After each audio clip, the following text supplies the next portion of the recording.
I'm joined right now by co-authors of UNHUMANS, Jack Posobiec and Joshua Lisec. Gentlemen, thank you for joining me. So happy to be here. So let's talk about the book. Just came out. People are very excited about it, especially here. Jack, start with you. Give us a little rundown of the book. Well, so the book, the genesis for the book was a series of podcasts that I did talking about the history of communism. And we went through each show, we did country by country, year by year, the various communist revolutions. And so we did the China Files, we did really well. That was something that we did a couple of years ago. Then we did Chronicles of the Revolution, and we got into Spain, France, the French Revolution, and a couple of other different ones.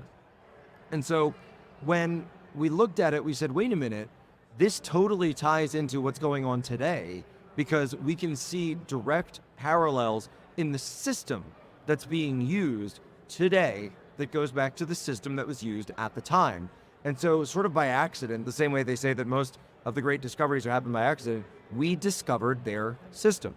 We cracked their code. And so we distilled the code, and then I got together with Joshua. I said, I think I have something here, and Joshua was able to help me break it out. We distilled their code into this book to give you, through the history of communism, the system of how they destabilize nations, they infiltrate nations, and then eventually they prepare nations for the totalitarian takeover of communism. And we can see the same seeds being planted here. But then what we also did that's a little bit different, because we don't talk about the philosophy and the ideology. There's plenty of communist books about that you can go get. No, we didn't do that. We came up with a book that also shows you a counter system to disrupt, defeat, dismantle, and destroy the system that they are running. Now, so you've written many books as well, in addition to this one. How was this one different from the others? Yes, so usually like my day job, I'm a ghostwriter of nonfiction books, and I do historical nonfiction from time to time, authoring, co-authoring, ghostwriting. But what was different about this one is the urgency of the matter. You know, most historical nonfiction is for history buffs of that period, and not much beyond that. It's kind of a hobby. But with this book, it is a book of the past, the present, and a possible future, unfortunately. Because whether it's communism, Marxism, Leninism, Stalinism, Chinese communism, or whatever ideology it changes, red has many shades. And what we find is that the same agenda, the same lust for power, to seize, to purge, to steal, kill, and destroy, it manifests itself across time, space, place, and race. And the proper word for this group of people is unhumans, because what they do is they attempt to unhuman their victims.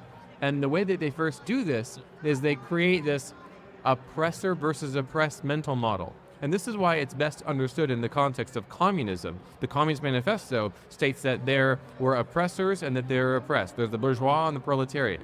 Now we have cultural Marxism, where there are cultural groups, intersectional groups, who are deemed oppressed, and therefore they are righteous. They're on the right side of history. And this becomes language of the present day propaganda and education and entertainment, media and government and so on. And we realize that the story of communism may go back 250 years, but it's also a story of the present and of the near future, and we must stop it. So let's talk about the timing of the release, because to be honest, everyone's seen a shift, even from just the last 3 or 4 years. If you released this book a couple years ago, it may not have been as received, but the timing right now is sort of placed perfectly, because I think right now, a lot more people are open to the idea that this is a dire situation. So you know what's funny is that we didn't actually obviously intend for this, but the foreword to the book is written by Stephen K. Bannon. And that's just because, look, Steve and I have a relationship from doing War Room together for so many years now. He helped me launch the show Human Events Daily. And he was always saying, you should do a book, you should do a book, you should do a book, take your best podcasts, put them all together, and that'll be your book. And so that's what we did. Steve writes the cover to it, the foreword. And then a funny thing happened along the way to the publisher, was that Steve Bannon, as we found out, was convicted in a sham trial and now is actually being sent to prison as a political prisoner alongside Trump's economic White House advisor, Peter Navarro, who's currently behind bars. So little did we know. I've actually made the suggestion with the team. I said, guys, we should put an afterword in here to say, look, we thought we were just talking about stuff that happened a couple of years ago. We didn't know that it'd be talking about stuff that happened actually during the promotional tour for the book. It sort of helps a that little our bit. own. Well, I mean, I suppose at least for notoriety, but Sure. I'd much rather have Steve No, not I in agree. prison.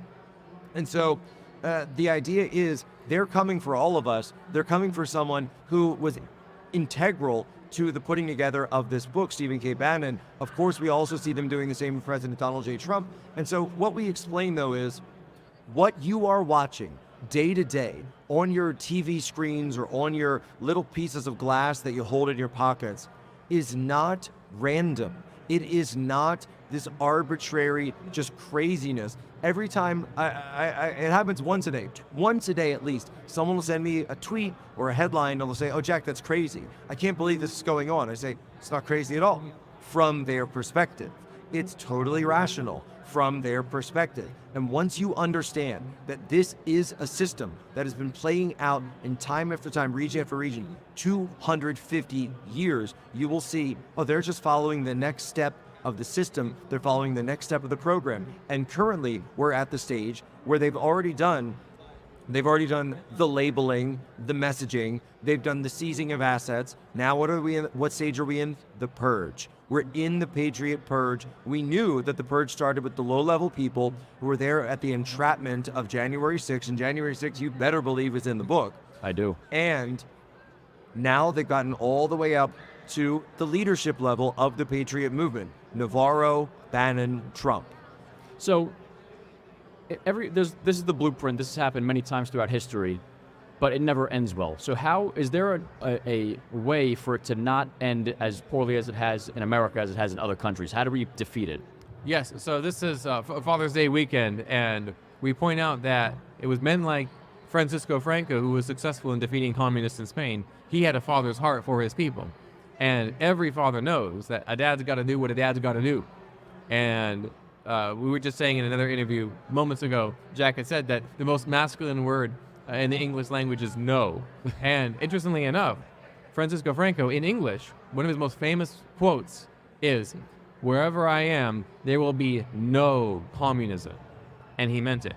Wherever I am, there will be no unhuman activity in this case. And what we need is resolve, fatherly resolve, at all levels, from individuals and families who, if you're being coerced, if there's an attempt to debank you or deplatform you or otherwise destroy your reputation, we say no. Not apologies, not, "Oh, I'm so sorry." You say no at every level. This is whether you're a school librarian or you're a teacher or a Little League dad or a soccer mom, or you're a county sheriff's deputy, or you're a state legislator, or you're a U.S. senator, or even you're the president. Look, you got to be the sheriff of your territory, and you need to be policing your area, your neighborhood, your school, even your school board. Even if you are, by the way, don't send your kids to that school, you should still step up and try to get involved to find out what's happening. Because guess what? It's happening around you to the kids that you're in. Now, that's the local level. There is a higher level. And so, of course, there's like the great men of means we talk about. Francisco Franco, we talked about Napoleon, we talk about Donald Trump, Elon Musk, of course. Not everyone can just go and buy X and do all those things. But there are people in elected office, there are people in the legal field who have the ability to fight back. And this is what we call exact reciprocity. The left will not stop until they are stopped. A leftist uprising, you mentioned, how can we stop this before it goes bad? Well, guess what? In the Soviet Union, it took them 80 years, essentially, for the snake to eat its own tail. We don't have 80 years. I'd rather solve this in the next 8 days or 80 days if we could, right? And so the way to do that is by raising the costs. Raise the cost of lawfare by using lawfare against them. If you've been involved in one of these crooked prosecutions, if you've been involved in these illegal campaign expenditures, Alvin Bragg, Fani Willis, Jake Sullivan, Tony Blinken, guess what? We're going to indict you. We're going to come after you for campaign finance violations. We're going to put you under criminal investigation. Anthony Fauci manipulating stocks, lying about vaccines, et cetera, until they begin to feel the pain. You will not achieve the same thing that we achieved during the Cold War, which was what's called mutually assured destruction. Diplomacy through atomic means, atomic diplomacy. The point of the Cuban Missile Crisis, for example, which we seem to be reliving right now, was that the United States had put Minuteman missiles, nuclear-tipped, in Turkey, threatening the Soviet Union, so the Soviet Union responds by putting missiles of their own type in Cuba. Well, what do we have today? We have the U.S. military, under Joe Biden, sending missiles to Ukraine for the use of striking, as he said publicly now in France, striking into predominantly and direct Russian targets, directly into, for lack of a better term, Mother Russia. And so now Russia has responded by sending their nuclear submarines and sending their cruisers and destroyers into the Caribbean to threaten us. They're showing us their use of reciprocity. And it's up to us to determine whether or not we want to escalate that, and pray to God not, into World War III, or to understand that we need to come to a better way. If we do not respond through the same reciprocity with the left, they are going to run over us, they are going to lock us all up, they're going to come after us, and then eventually they will take our children, definitely our children, by the way, and bring them to the indoctrination centers and the indoctrination camps until they come out and they denounce Jack Posobiec and Joshua Lisec and Steve Bannon and Trump's children and probably his grandchildren. His children, I think, are okay, but the grandchildren will be taken, and they will be taught that your father was a racist and a xenophobe and a conspiracy theorist and a horrible, terrible, evil person, and you must completely oppose them. And so if you do not want your children turned against you, you must fight back now. And this is what I want to do, is send like you know how your phone sends an update? So, oh, I need to update the system on my phone. I want to send a system update, a software upgrade to this entire conservative movement and say, guys, now is not the time for pointing out the hypocrisy of the left and saying, hey, there's a double standard here. No, none of that. Fight back now, or you will be cut down. Do you think that message is resonating right now? Do you think people are starting to understand the severity of the present time, that we don't have 80 years like you said? Do you think it's resonating, that it's right now? We need to address this right now? It's certainly riling up. There are people who are resonating and saying, finally, someone is talking about this. And then we're also getting a little bit of rebellion from some on the right who say, UNHUMANS. Oh, that's offensive. How could you say that? You're dehumanizing all liberals. And we say, no. UNHUMANS is a verb.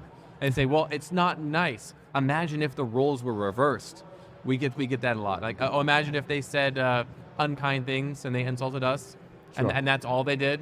Right. So, yeah, okay. And how important is the role of the presidency in this fight? Because you mentioned a lot happens at the local level, the school board level. What is most important? I'm sure there's a role for both, but what do you think the emphasis should be put on? Look, you need to take control. And I know there's a lot of a pervasive sense among a lot of conservatives. They say, I don't want to engage in politics. I just want to be left alone, right? Well, here's the problem.